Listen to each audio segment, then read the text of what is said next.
जो मैं अब आपको मूल कॉन्सेप्ट, मूल संकल्पना के बारे में बताने जा रहा हूँ। बहुत ही इम्पोर्टेंट टॉपिक है केमिस्ट्री का।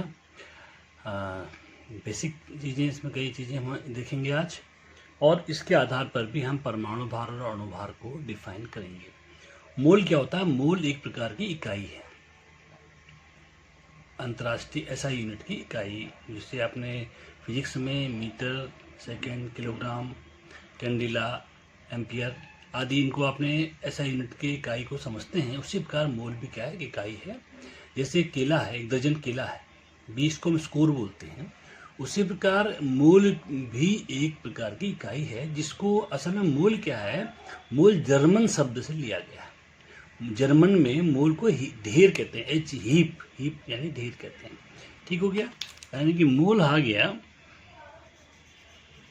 मोल को हम हीप, उसको ढेर कहते हैं। ये जर्मन से लिया गया है, ये जर्मन शब्द से लिया गया है। तो मोल क्या है असल में? ये इसको मैं किताब में तो बहुत सारी डेफिनेशन है, मैं दूसरे तरीके से बताना चाह रहा हूँ। कुछ परमाणुओं का ढेर ले लेते हैं, ये परमाणु है, ये परमाणु का ढेर है, इसे हम क्या कहेंगे? मोल तब कहेंगे यदि ये 6.023 इंटू 10⁻23, यदि इतने परमाणु हो जाएंगे तो इसे क्या कहेंगे? एक मोल कहेंगे।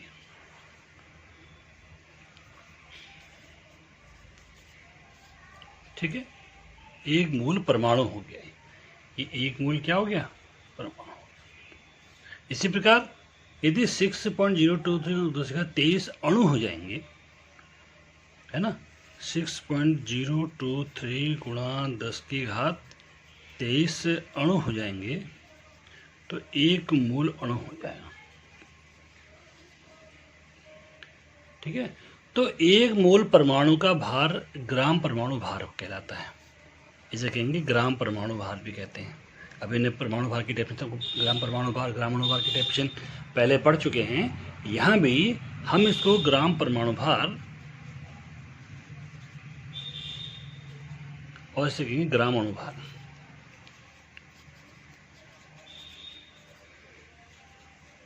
तो उम्मीद है आपको समझ में आ गया होगा मोल क्या होती है। ठीक हो गया? तो अब मोल को हम प्रॉपर डेफिनेशन लेके चलते हैं। प्रॉपर डेफिनेशन मैं आपको बता रहा हूँ। तो ये परिभाषा हमारी मैंने को रिटर्न फॉर्म में लिख दिया है। किसी पदार्थ का एक मोल उसकी वह मात्रा है जिसमें उतने ही कण उपस्थित रहते हैं जितने कार्बन 12 समस्थानिक के ठीक 12 ग्राम में परमाणु की संख्या होती है। समझ आई बात? तो ये कण क्या है? ये अवोगाद्रो संख्या बता रही है। ये कण क्या है? अवोगाद्रो संख्या बता रही है। तो उसे बोलते हैं, अवोगाद्रो संख्या होती है ये 6.023 गुणा 10⁻23। ठीक है, तो यहाँ पर यानी कहें कि एक मोल में अवोगाद्रो संख्या के बराबर क्या होते हैं? कणों की संख्या होती है।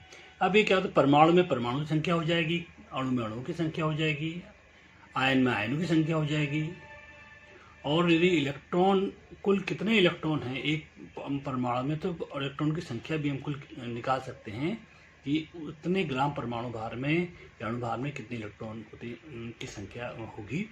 इसको हम अभी एग्जाम्पल के जरिए क्लियर करेंगे। तो इस परिभाषा है, इस परिभाषा के अनुसार एक मोल क्या हो गया? तो परिभाषा एक मोल बराबर हो गया 12 बट्टे, अब इसका कार्बन 12 का जो हमारा आया था भार, कितना आया था अभी मैं बता 1.9, अभी कुछ देर पहले अभी आपको बता रखा वीडियो में, 1.99268 इंटू 10⁻23 -23। ठीक है, ये कार्बन के एक परमाणु का है, कार्बन 12 के एक परमाणु का।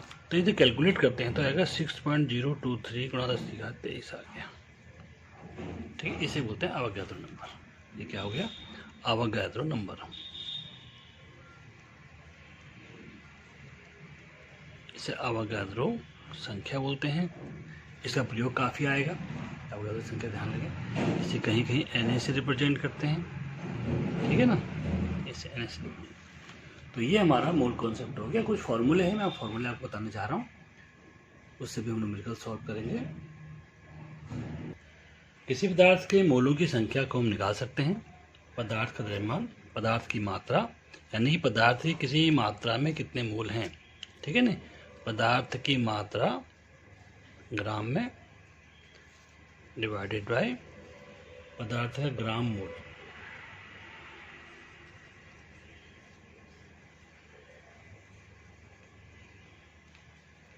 यानी कि यदि हम अणुभार की बात करें तो अणुभार लेंगे, पदार्थ के एक अणु का भार ले लेंगे और उस का कितनी मात्रा है तत्व की, अणु की परमाणु में परमाणु का भार, परमाणु की मात्रा व परमाणु का भार लेंगे। अणु में अगर अणु दिया होगा तो अणु का ग्राम अणुभार ले लेंगे और अणु की जो मात्रा दे रखी होगी उसको से डिवाइड कर देंगे, ठीक है। इस प्रकार हम मोलों की संख्या को ज्ञात कर सकते हैं। इसको फॉर्मूला पे n बराबर W/m भी कर सकते हैं।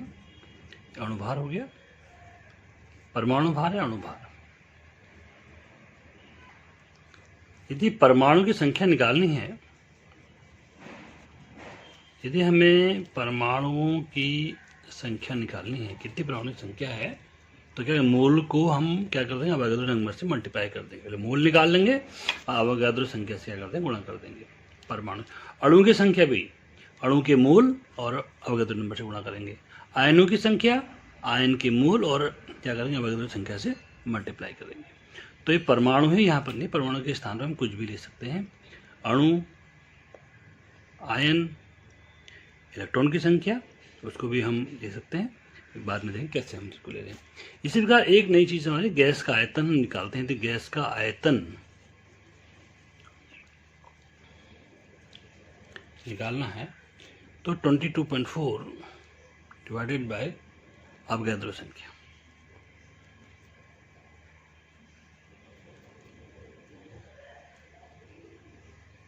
ठीक है, इसको मैं भी और डिफाइन कर रहा हूँ अभी आपको मैं, यानी वॉल्यूम को मोल के पदों पर, वॉल्यूम को मोल के पदों में हमें क्या कर रहे हैं, मोल के पदों में परिभाषित कर रहे हैं। तो इसमें दो चीज़ आती है, एनटीपी। एनटीपी इसमें टेम्परेचर होता है 27 डिग्री सेंटीग्रेड और प्रेशर होता है 1 वायुमंडल, ठीक है, नहीं sorry 0 degree centigrade, 0 degree centigrade और 1 वायुमंडल ताप पर हम क्या लेंगे, NTP, normal temperature and pressure. 0 degree centigrade 273 kelvin. अब इसको डिफाइन करते हैं। किसी भी गैस का, है ना, किसी भी गैस की ग्राम मूल का, है ना, ग्राम मूल का है, ग्राम यानी कि 1 ग्राम मूल का एनटीपी पर आयतन 22.4 लीटर होता है।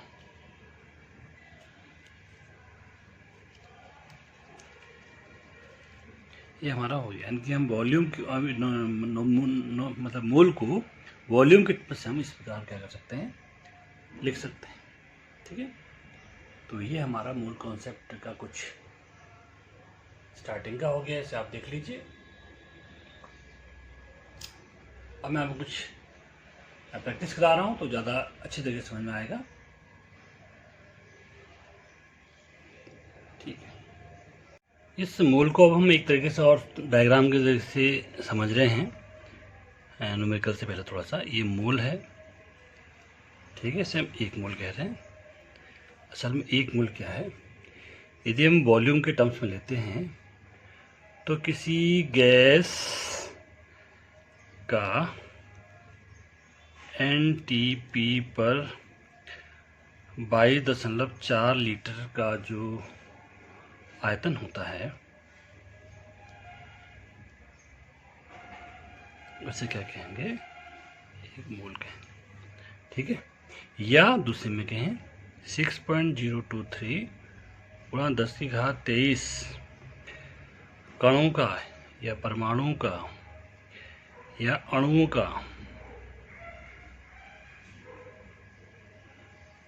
जो ढेर होगा इसे कहेंगे एक मोल कहेंगे। ठीक है। और जो किसी पदार्थ का एक मोल का जो भार होता है अणु का होगा तो ग्राम अणुभार कहेंगे, और परमाणु होगा तो ग्राम परमाणु भार कहेंगे।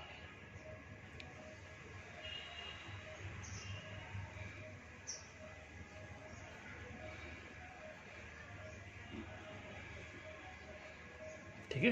तो ये मूल कॉन्सेप्ट का शॉर्टकट मैं आपको ये थोड़ा सा ये तब रेखा चित्र के माध्यम से ये आपको मैं समझा रहा हूँ। अब न्यूमेरिकल की तरफ जाते हैं, हम इसको ज़्यादा अच्छी तरीके से समझ में आ जाएगा। पहला 36 ग्राम जल के मोलों की संख्या निकालो। तो जल का भार कितना है, W बराबर हमारा है 36 ग्राम।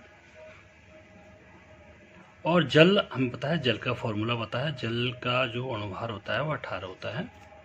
ठीक है। तो क्या होगा, तो मोल बराबर मोलों की संख्या कितनी हो जाएगी, मोल कितने जाएंगे, n बराबर जल का जो द्रव्यमान है उससे जल के अणुभार क्या कर देंगे, डिवाइड कर देंगे, कितना आ जाएगा, 2 आ जाएगा, 2 मोल आ गए। ठीक हो गया। यदि इसमें जल के अणुओं की संख्या निकाल दो कहेंगे तो जल के एक मोल में अणु की संख्या कितनी होगी, अवगाद्रो संख्या के बराबर। तो 2 मोल में कितनी होगी, इसका दोगुना हो जाएगा। ठीक है। इसको हम बाद में लेंगे, सिर्फ मोल की संख्या निकाल रहे हैं। अगला हो जाएगा, अगला क्वेश्चन हमारा इसमें ले रहे हैं इसमें हम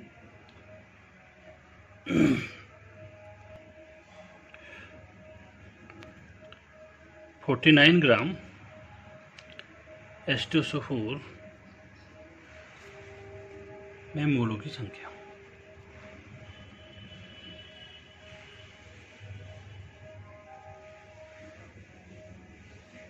अभी आपको मैंने अणुभार निकालना सिखाया था कुछ देर पहले। तो अणुभार निकालना जब आपको आएगा तभी आप मोल निकाल पाएंगे, इसलिए अणुभार की प्रैक्टिस बहुत ज़रूरी है। यहाँ पर जो H2SO4 का अणुभार मैंने निकाला था अभी 98 होता है थोड़ी देर पहले। तो क्या हो जाएगा, n बराबर पदार्थ का भार 49 डिवाइडेड बाय 98। 98 क्या है, इसका H2SO4 का अणुभार है। कैसे निकाला हमने उसको, 2H धन S धन 4 टाइम्स ऑफ O, ये 98 आ गया। ठीक है। कितना आ गया, 0.2 आ गया, 0.5 आ गया। ये 10 आधा यानी मूल की संख्या कितनी आ गई, 0.5। इसी प्रकार हम कहें 17 ग्राम 1.7 ग्राम अमोनिया में, तीसरा क्वेश्चन, 1.7 ग्राम अमोनिया में। अब अमोनिया लिख देंगे तो अमोनिया का फॉर्मूला पता होना चाहिए। यहाँ पर मैं सीधे NH3 ग्राम में मोलों की संख्या, में मोलों की कितने आ गए बराबर 1.7, इसका जो दिया हुआ द्रव्यमान है, और इसका अमोनिया का जो अणुभार 17 आता है। कैसे, N + 3H, 14 और 4 3 17 हो गया, कितना आ गया, 0.1 आ गया। तो ऐसे हम मोलों की संख्या निकालेंगे। मोलों की संख्या को निकालना बहुत ज़रूरी है आना। और मोलों की संख्या को निकालने के लिए एक टर्म आता है मोलरता। मोलरता एक टर्म आती है। किसी पदार्थ के 1 लीटर बिलियन में, किसी पदार्थ के 1 लीटर बिलियन में मोलों की संख्या, बिलियन में मोलों की जो संख्या होगी, मोलों की जो संख्या होगी, इसे क्या कहेंगे, मोलरता कहेंगे। कैपिटल M से दिखाते हैं। ठीक है। यानी कि यदि 49 ग्राम 1 लीटर में यदि हम घोलते हैं तो उसकी बिलियन की नॉर्मल मोलरता कितनी है, 0.5 M हो जाएगी। इससे कितनी जाएगी, 2 M हो जाएगी। क्लियर हो गया ना। ऐसी इससे कितनी जाएगी, 0.1 M हो जाएगी। तो मोलरता शब्द को भी आपको आना है। और इसी प्रकार मोलरता का मैंने यहीं पर तुल्यांकी भार चूंकि मैंने वो बता रखा है। एक आती है नॉर्मलता, नॉर्मलता इसको N से दिखाते हैं। तो यही है 1 लीटर बिलियन में ग्राम तुल्यांकों की संख्या, ग्राम तुल्यांकों की संख्या। अब क्या करेंगे, यहाँ पर जैसे हम पदार्थ के दी गई मात्रा को अणुभार से डिवाइड कर रहे थे, यहाँ पर पदार्थ की दी गई मात्रा को तुल्यांक भार से डिवाइड करेंगे और उसके बाद जो ये यहाँ पर संख्या आएगी वो नॉर्मल बिलियन को रिप्रेजेंट करेगा। ठीक हो गया। लेकिन ध्यान देना है कि मोलरता निकालने वाले आयतन से भी डिवाइड करना है।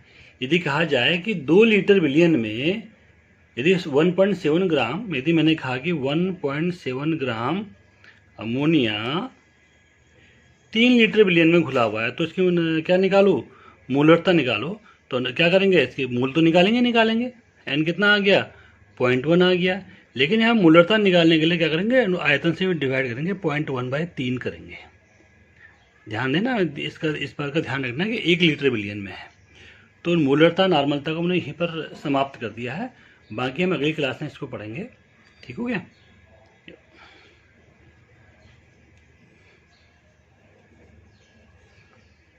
थोड़ी पेन खराब हो गई थी। m बराबर 0.1 मोल डिवाइड बाई 3 लीटर। ठीक है ना। तो मोलरता बराबर n/v और नॉर्मलता बराबर ग्राम तुल्यांक बट्टे आयतन होता है। तो ये हमारे मूल कौन सा कुछ क्वेश्चन हो गए। कुछ क्वेश्चनों को मैं और ले रहा हूँ यहाँ पर, देखिए इसको मैं इसी में जोड़ना हूँ। 36 ग्राम जल में मोलों की संख्या निकालनी है और अणुओं की संख्या भी निकालनी है।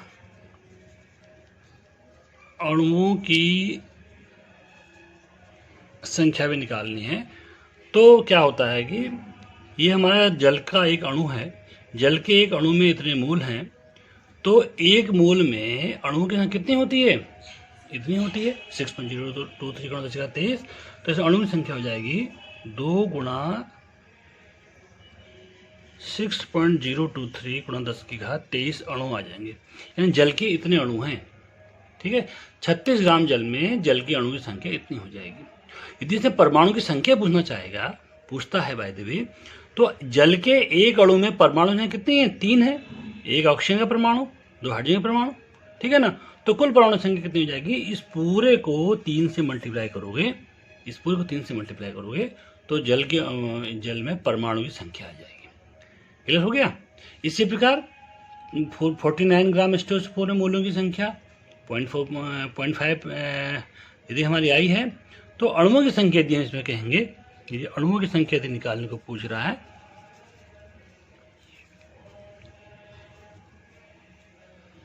कितनी हो जाएगी 0.5 इंटू, आप कह दो नंबर, सीधे मैं Na बोल रहा हूँ। ठीक है। तो इसको ऐसे निकालेंगे। अब मैं इससे रिलेटेड दूसरे क्वेश्चन को मैं लेता हूँ। देखिए Ag के एक परमाणु का भार हमें निकालना है। तो हमें पता है कि Ag का परमाणु भार कितना होता है। Ag का परमाणु भार 108 होता है। ये याद करना है आपको। कई तत्वों के आपको परमाणु भार याद करने पड़ेंगे। 108 ग्राम होता है। तो इस 108 ग्राम में कितने परमाणु होंगे, अभी हम डेफिनेशन पढ़े हैं। कुल परमाणु की संख्या, कितनी होती है, ये होती है 6.023 × 10⁻23 होती है। यानी इतने परमाणु का भार जो होगा सिल्वर के, इतना होगा। ठीक हो गया। तो अब इसको क्या कहेंगे, इसको इस ढंग से लिखेंगे 6.023 × 10⁻23 परमाणुओं का जो भार है, कितना होगा, 108 ग्राम होगा। तो एक परमाणु का भार कितना होगा, 108/6.023 × 10⁻23, यानी कितना आ गया 17.93। इनको डिवाइड करके आ गया हमारा 1 × 10⁻23 23 ग्राम। ये हमारा एक परमाणु का भार आ गया। ठीक है। इसको इस ढंग से देखें। अगला क्वेश्चन है जल के 1 लीटर में अणु की संख्या। बहुत इंटरेस्टिंग क्वेश्चन है। हमें पता है कि जल का जो घनत्व होता है, इसमें हमें क्या है, मूल निकालने हैं। मूल क्या होता है, मूल होता है पदार्थ का भार बट्टे अणुभार। अब पदार्थ का भार तो हमें लीटर में दे रखा है, लेकिन यहाँ पर थोड़ा सा ध्यान देने वाली बात यह है कि जल का घनत्व जो होता है 1 होता है। जल का घनत्व क्या होता है, 1 होता है। तो जल का घनत्व 1 लीटर का जो भार है 1 ग्राम ही होगा। यानी जल के लिए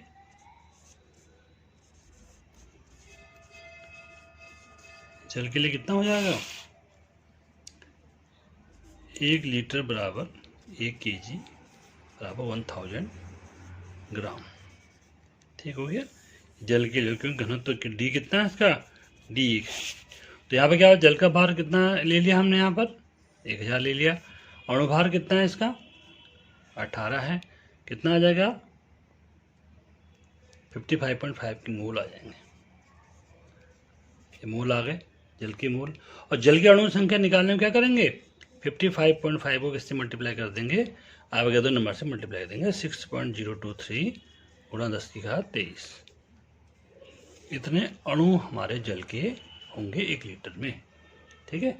तो बच्चों इस ढंग से क्वेश्चन को हमें करना है। बहुत सारे क्वेश्चन हैं, अगर हम इसकी वीडियो बनाते ही रहें क्वेश्चनों में तो काफ़ी लंबा टाइम हो जाएगा, जिसको अपलोड और डाउनलोड करने में दिक्कत होगी। तो मेन समस्या ये है कि अब आपको इनको देखते हुए अपने प्रॉब्लम सॉल्व करने हैं, और जब हम आपसे सामने आएंगे तो कोई दिक्कत होगी तो उसके बाद हम इसको क्या करेंगे, सॉल्व करेंगे। बाकी आप प्रैक्टिस कीजिए, कितने भी सॉल्व एग्जाम्पल होते हैं क्वेश्चन में, किताबों में, बुक्स में, उसको देखिए आप। और ज़्यादा कोई प्रॉब्लम आती तो आप मुझसे फ़ोटो खींच के मुझे व्हाट्सएप के ज़रिए मुझे आप भेज सकते हैं, मैं आपको उसका आंसर दे दूँगा। ओके।